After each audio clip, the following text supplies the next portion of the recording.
পতন করেছি।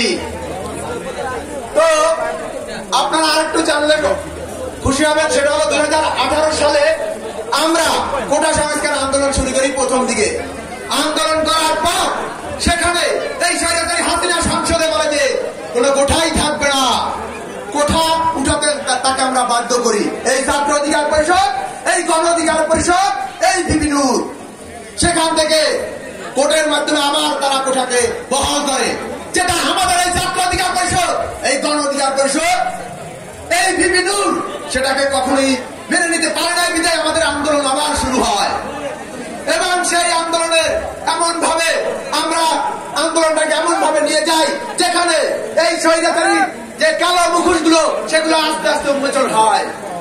আপনারা জানেন এই 24 সালে এসে তিনি গণহত্যা করেছিল এই ফ্যাসিস্ট হাসিনা। আমরা ছাত্র সমাজ আছি বলে আজকে এই ফ্যাসিস্ট হাসিনাকে সরাতে পেরেছি।